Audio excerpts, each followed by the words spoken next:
એક તો ટોયલેટ, એમાં પણ એની હરાજી થવાની છે. સાંભળીને જ વિચિત્ર લાગે એવું છે, પરંતુ આ હકીકત છે.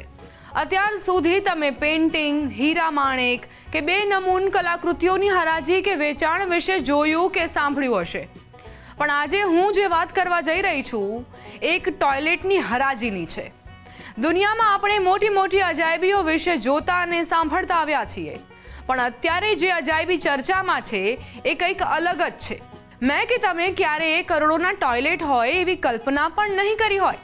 જો કે આવું થયું છે અને દુનિયાનું સૌથી મોંઘું ટોયલેટ આ વખતે હરાજી માટે તૈયાર છે, જેની બેઝ પ્રાઇસ એટલે કે ઓછામાં ઓછી કિંમત 83 કરોડ રૂપિયા રાખવામાં આવી છે. મતલબ કે 83 કરોડથી તો હરાજીમાં બોલીની શરૂઆત થશે. એટલે કે બની શકે કે આ ટોયલેટ અબજોની કિંમતે વેચાય.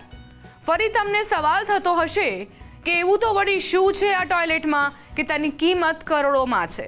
તો આપને જણાવી દઉં કે આ આખું ટોયલેટ સોનામાંથી બનાવાયું છે. અને સાહેબ, આ ટોયલેટ પોલું નથી, સોલિડ ગોલ્ડ ટોયલેટ છે. તેનું નામ પણ ખૂબ જ રસપ્રદ છે. આ ટોયલેટનું નામ અમેરિકા છે, જેની ટૂંક સમયમાં હરાજી થવાની છે. આ ટોયલેટ સાથે જોડાયેલો ઇતિહાસ રસપ્રદ છે. કેટલાક લોકોએ આ ટોયલેટનો ઉપયોગ પણ કરેલો છે. વળી એક વખત સોનાનું ટોયલેટ ચોરાઈ ગયું હતું. સોનાના બનેલા ટોયલેટની આ ચર્ચા થઈ રહી છે, ત્યારે કોને આવું સોનાનું ટોયલેટ બનાવવાનો વિચાર આવ્યો, શા માટે આવ્યો અને સોનાનું જ કેમ બનાવ્યું? તો આપને જણાવી દઉં કે આ અનોખી કલાકૃતિને પ્રખ્યાત ઇટાલિયન કલાકાર મોરિઝિયો કેટેલાને બનાવી હતી. આ સોલિડ ગોલ્ડ ટોયલેટ અમેરિકા નામની એક કલાકૃતિ છે, જેને ઓક્શન હાઉસ સોથબીઝ 18 નવેમ્બરે ન્યૂયોર્કમાં નીલામ કરવાનું છે.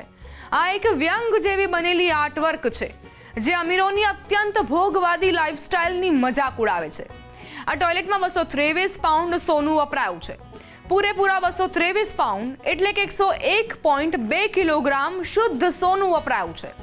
આ ગોલ્ડ ટોયલેટમાં વપરાયેલા સોનાના આધારે જ તેની બેઝ પ્રાઇસ નક્કી કરાઈ હોવાનો દાવો છે. 101.2 કિલોગ્રામ સોનાનો હાલની બજાર કિંમત પ્રમાણે અંદાજે $10 મિલિયન એટલે કે ભારતીય ચલણમાં અંદાજે 83 કરોડ રૂપિયા જેટલો ભાવ થઈ શકે છે. સોથબીઝના તત્કાલીન કલાવડા ડેવિડ ગેલ્પરિનના મતે આ ટોયલેટ માત્ર કલા નથી, પણ ધન અને ઉપભોક્તાવાદ પર સીધો વ્યંગ કરે છે. તેને બનાવનાર કલાકાર કેટલાનનું કહેવું છે કે અમેરિકા અમીરોની અતિ ભોગવાદી જીવનશૈલીનો મજાક છે કે તમે $200નું લંચ ખાઓ કે $2નો હોટડોગ, પરિણામ ટોયલેટમાં એક સરખું જ હોય છે. ઇટાલિયન કેટલાનની અન્ય વિવાદાસ્પદ કલાકૃતિઓમાં કોમેડિયન પણ છે, જેમાં દિવાલ પર ચોંટાડેલું કેળું $6.2 મિલિયન વેચાયું હતું. આ ઉપરાંત તેમણે હિમ નામનું આર્ટવર્ક પણ બનાવ્યું હતું, જેમાં હિટલરની ઘૂંટણ પર બેઠેલી મૂર્તિ હતી. આ મૂર્તિ $17.2 મિલિયન નીલામ થઈ હતી. હવે તેમનું અમેરિકા નામનું આર્ટવર્ક ચર્ચામાં છે કે સોથબીઝના નવા ન્યૂયોર્ક મુખ્યાલયમાં 8 નવેમ્બરથી પ્રદર્શિત થશે. અમેરિકા કલાકૃતિના 2 સંસ્કરણ બનાવવામાં આવ્યા હતા. તેમાંથી એક ગુગેનહાઇમ મ્યુઝિયમમાં પ્રદર્શિત થયું હતું, જ્યાં 1 લાખથી વધુ લોકોએ તેને જોયું અને વાપર્યું પણ હતું.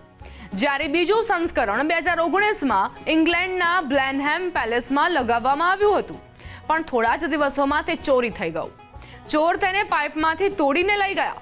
પછી 2 વ્યક્તિઓને જેલ થઈ, પણ ટોયલેટ ક્યારે મળી ન આવ્યું.